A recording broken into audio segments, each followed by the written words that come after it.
오늘 베드로의 신앙 고백이 담겨져 있는 말씀입니다. 베드로의 고백이라는 제목으로 하나님 말씀의 은혜를 함께 나누고 우리도 주님 앞에 우리의 신앙을 고백하고 이전보다 더 주님께 더 가까이 나아가 주님과 동행하는 여러분들 되시기를 축복합니다.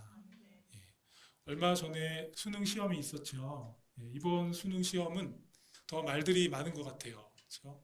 문제가 그 어느 때보다 어려웠다라는 그런 말도 있고, 문제가 어려운 걸로만 그치면 괜찮을 텐데 문제에 오류가 있다. 그래서 뭐 국어에서도 영어에서 뭐 이렇게 대학 교수들도 보기에 문제가 쉽지 않다.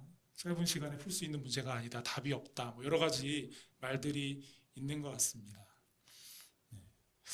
그래서 우리 수험생들이 아직은 사실 뭐 19살, 20살 이렇게 어린데 수능이라는 이 시험을 통해서 인생이 정말 어려운 문제의 연속이구나라는 것을 이번 시험을 통해서 또 이렇게 발견하게 되는 것 같습니다. 그러나 사실 우리가 여러 가지 어려운 문제들이 우리에게 다가온다고 해서 이렇게 피할 수 있는 것만은 아닌 것 같아요. 그렇죠? 어차피 우리가 살아가야 할 인생이고 어차피 우리가 대답해야 할 질문과 문제들이기 때문입니다. 우리에게 여러 가지 어떤 질문이 생길 때 그것을 고민하고 또 성실하게 답하려고 노력하는 그런 삶의 모습이 있어야 우리가 더 풍성한 인생을 살아갈 수 있다라는 생각이 듭니다. 제가 이렇게 수능 시험에 관한 이야기들을 막 듣다가 언젠가 봤던 게 너무 재밌는 게 생각났어요. 그래서 여러분한테 한번 나누려고 하는데 초등학생들이 시험 볼 때 아주 생각지 못한 그런 의외의 답을 한 것을 제가 본 적이 있는데 기억이 났습니다. 두 가지만 제가 소개하면 시험 문제에 이런 문제가 나온 거예요. 만유인력의 법칙을 발견한 사람은 이런 문제가 나왔는데 뭐라고 답을 했을까요? 다음 화면 보시면 죽었다. 만유인력의 법칙을 발견한 사람이 누군지 물어봤는데 그 사람은 죽었다. 이렇게 엉뚱한 대답을 했다라는 거예요. 그리고 또 한 가지 문제가 있었는데 부모님은 우리들을 왜 사랑하실까요? 이런 문제가 나왔는데 이렇게 답했다고 합니다. 그러게 말입니다. 네. 아이들이 뭐 답을 몰라서 그런 것 같지는 않고 장난치려고 그런 것 같기도 하고, 네. 근데 어쨌든 너무나 귀여운 것 같아요. 사랑스럽고. 그렇죠? 초등학교 때 시험을 이렇게 좀 장난을 쳐도 또 귀엽게 넘어갈 수 있는 그런 때인 것 같다는 생각이 듭니다. 우리 앞에 놓이는 중요한 여러 가지 질문들이 있죠. 우리 인생에. 그 질문, 그 물음 앞에서 그것이 무엇을 의미하는지 이렇게 장난스럽게 대답할 수는 없을 것 같습니다. 어린아이 때야 뭐 그럴 수 있겠지만 이제 진지하게 인생을 살아가는 입장에서 이렇게 장난스럽게 할 수는 없고요.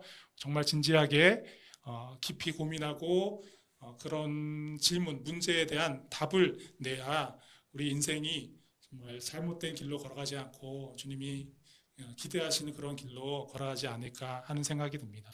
오늘 말씀을 보면 예수님의 제자가 되어서 그분을 따르는 그런 제자로서의 길의 한복판에서 제자들이 예수님으로부터 질문을 받게 되죠. 그 질문은 바로 너희는 나를 누구라 하느냐라는 그 질문이었습니다. 결코 가벼운 질문이 아닙니다. 하나님께서 예수님을 이 땅에 보내신 목적, 인류 구원의 사역을 제자들과 함께 이루어 가기 위해서 피할 수 없는 아주 결정적인 너무나 중요한 질문이죠.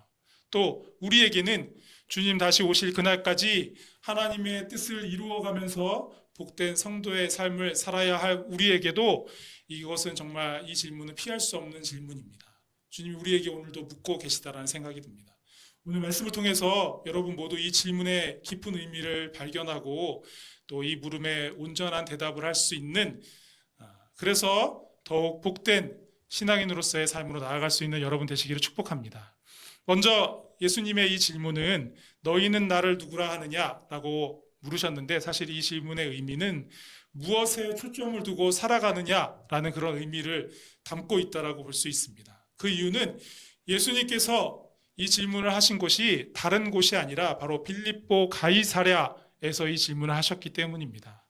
여러분 헤롯 대왕의 아들인 헤롯 빌립은 이스라엘 북쪽 지방의 헐몬산 기슭의 작은 마을이었던 곳에 거대한 도시를 세우고 이곳을 로마 황제의 칭호인 그리고 자신의 이름인 빌립을 붙여서 빌립보 가이사랴, 또는 뭐 옛날 성경에서 가이사랴 빌립보 이렇게 하기도 하는데, 빌립보 가이사랴라고 이름을 붙여서 이 도시는 황제에게 바치는 도시다 이렇게 삼았습니다.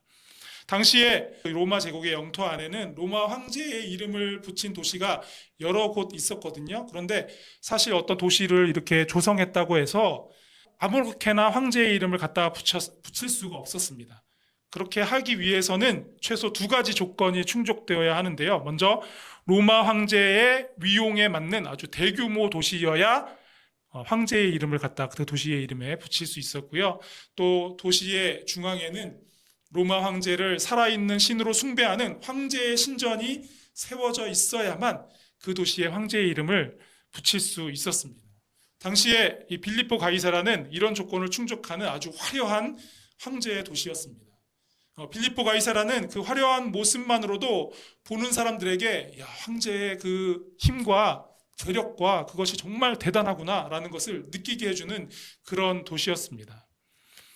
빌립보 가이사라는 세상에서 로마 황제의 그 능력과 힘보다 더 큰 능력을 가진 사람은, 더 큰 힘을 가진 사람은 없다라고 말하는 듯이 그렇게 보였습니다.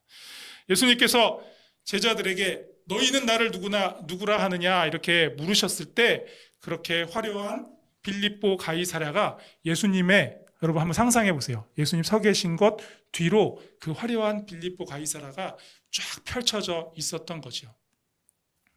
그리고 베드로는 그렇게 질문하시는 예수님의 모습을 딱 바라볼 때 화려한 그 빌립보 가이사랴를 배경으로 정말 너무나 초라한 행색을 하고 계시는 예수님의 모습을 보게 된 겁니다. 그럼에도 불구하고 베드로는 오늘 어떻게 대답했습니까? 주는 그리스도시니이다 라고 이렇게 고백했습니다. 마태복음에서는 주는 그리스도시요 살아계신 하나님의 아들이십니다 이렇게 고백했다라고 기록하고 있죠. 이 대답은 예수님께서 제자들에게 먼저 하신 질문이 있었잖아요. 너희가 아니라 사람들이, 세상에 있는 여러 사람들이 나를 누구라 하느냐 물으셨을 때 그 질문하고는, 그 대답과는 차원이 다른 대답이었습니다. 베드로의 이 대답이요. 그렇죠? 예수님께서 사람들이 나를 누구라 하느냐 이렇게 물으셨을 때 제자들이 어떻게 대답했죠? 그때는 그냥 가볍게 대답할 수 있어요. 자기 생각이 아니라 사람들 사이에 떠도는 그런 얘기를 전하면 되니까요. 그래서 뭐 엘리야라고 합니다. 어떤 사람은 선지자 중에 하나라고 합니다. 뭐 이렇게 대답을 했죠. 다른 사람의 말을 전할 뿐이었습니다. 자기 생각을 정리할 필요도 없었어요. 어떤 마음의 굳은 결심을 하고 대답할 필요도 없었습니다. 그러나 베드로의 고백, 주는 그리스도시니이다 라는 이 고백은 돈으로 사람을 사고팔고 권력으로 사람의 생명을 좌지우지하는 그 로마 황제가 다스리는 그 세상에서 로마의 그 로마 황제의 그 어마어마한 권력과 재력이 내게 소망이고 내가 바라보는 것이 아니라 예수님이 나의 소망입니다 라고 대답하는 그런 의미를 가진 대답이 되었던 겁니다. 내 삶의 문제를 해결하고 나를 새롭게 하고 내게 어떤 소망과 회복을 주는 그 능력이 로마 황제의 권력이나 재력에 있는 것이 아니라 예수님께 있습니다. 저는 그렇게 믿고 고백합니다. 이런 고백을 지금 베드로가 하고 있는 것입니다. 여러분, 그 최후의 만찬 그림 아시죠? 최후의 만찬, 이 그림 레오나르도 다빈치가 그린 그림인데요. 레오나르도 다빈치가 40대 중반이었을 때 이태리의 밀란에 살던 루더빈코라는 공작에게서 이 최후의 만찬을 그려달라는 의뢰를 받았습니다. 부탁받은 거죠. 3년간의 작업 끝에 그 그림의 초벌 그림을 완성하게 됩니다. 그리고 그 그림을 아직 완성하지 않았지만 친구에게 초벌 그림을 보여주면서 이 그림이 어떤지 한번 소감을 물었어요. 그때 이 레오나르도 다빈치의 친한 친구가 그 그림을 자세히 살피더니 이렇게 대답을 했어요. 사실 여러 가지 대답을 할 수 있는데 그것 중에 뭐 눈에 띄는 걸 보고서 대답을 한 거겠죠. 이렇게 대답합니다.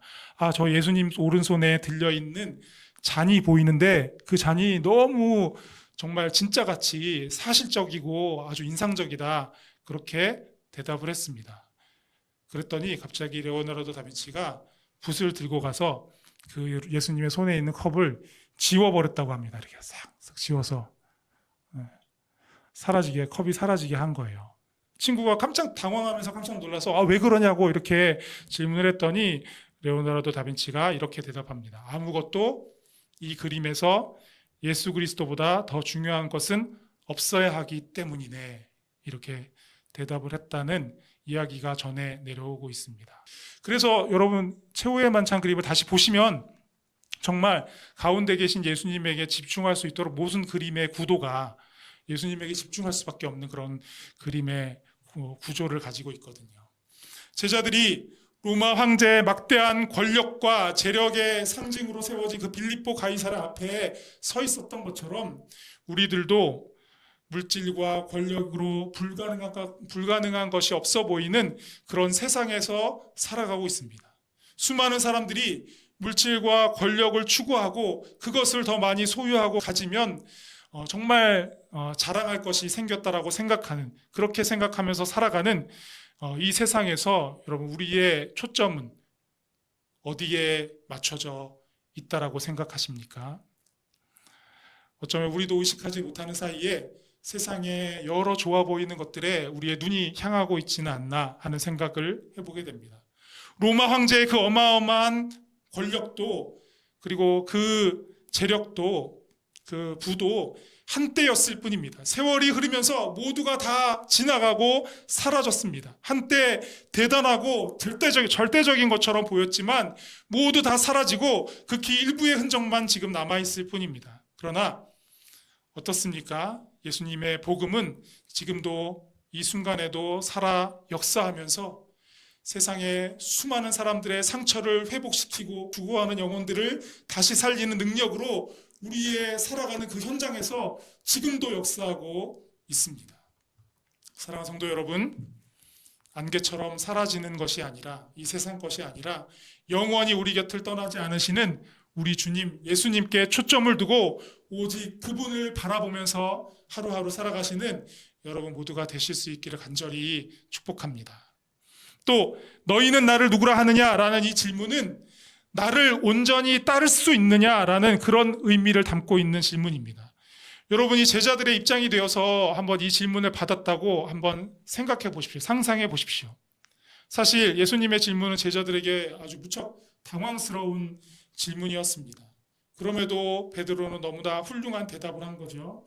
그런데 예수님께서 베드로의 그 대답을 기다리셨다는 듯이 이야기를 이어가십니다. 그 내용은 예수님께서 이제 곧 많은 고난을 받고 또 장로들과 대제사장들과 서기관들에게 버림받아서 죽임을 당하게 될 것이다. 그리고 그 죽음을 이기고 사흘 만에 다시 살아나게 될 것이다 라는 그 내용이었습니다.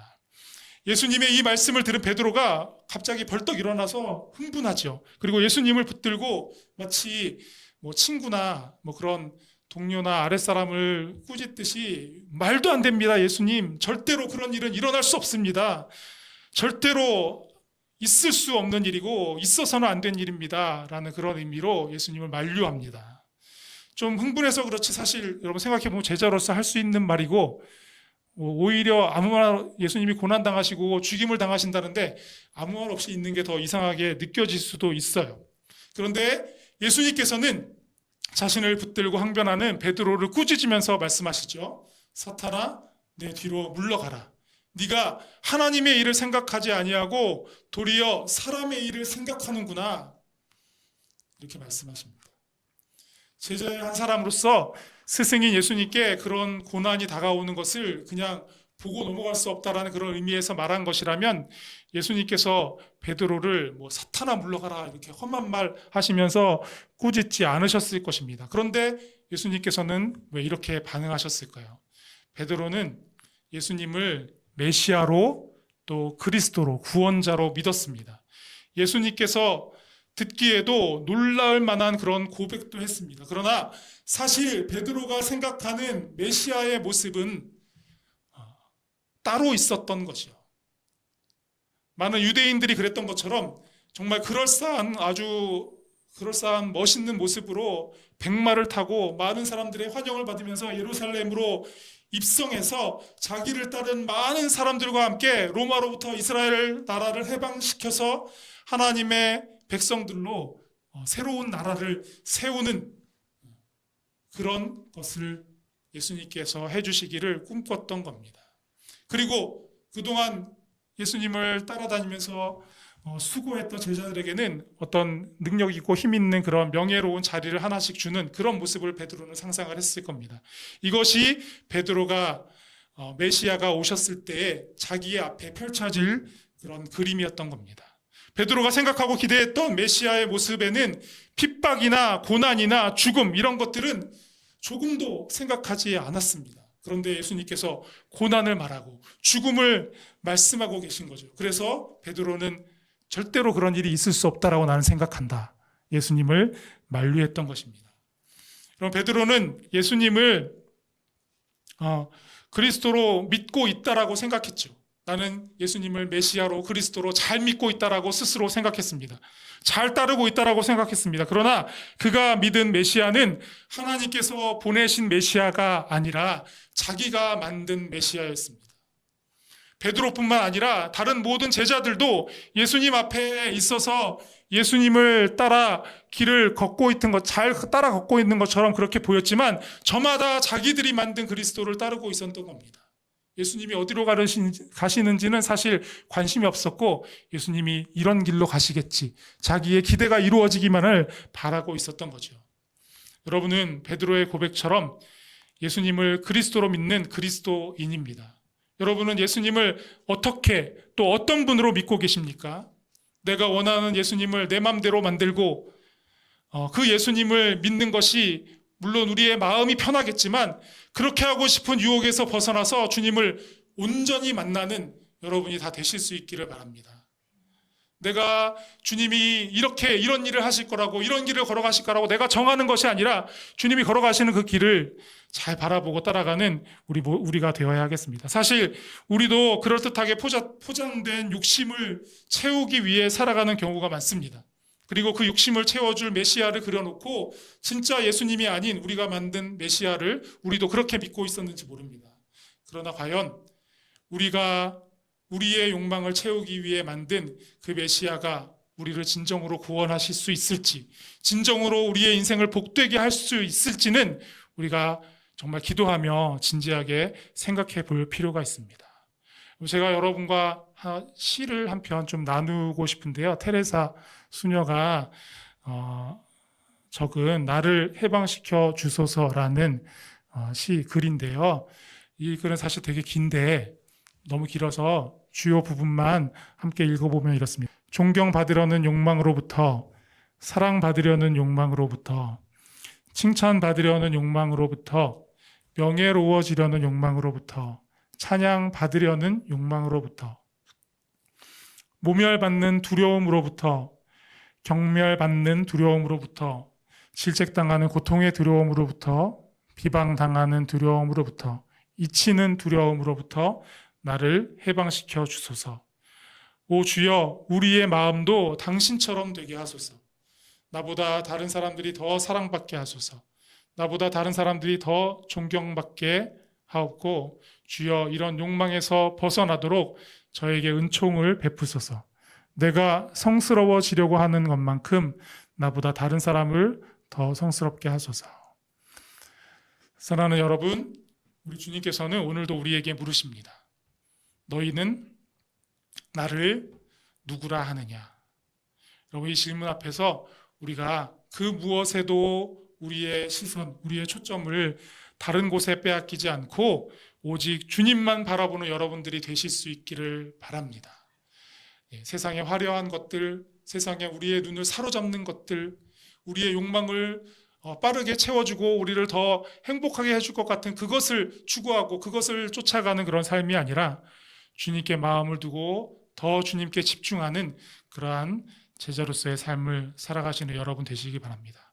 그리고 내가 만든 예수님이 아니라 나를 진정으로 복되게 하실 말씀 속에, 우리 성경 말씀 속에 그 예수님을 온전히 예수님의 모습 그대로 만나고 기뻐하며 그 뒤를 온전히 따르는 진정한 제자로서의 여러분이 다 되실 수 있기를 바랍니다.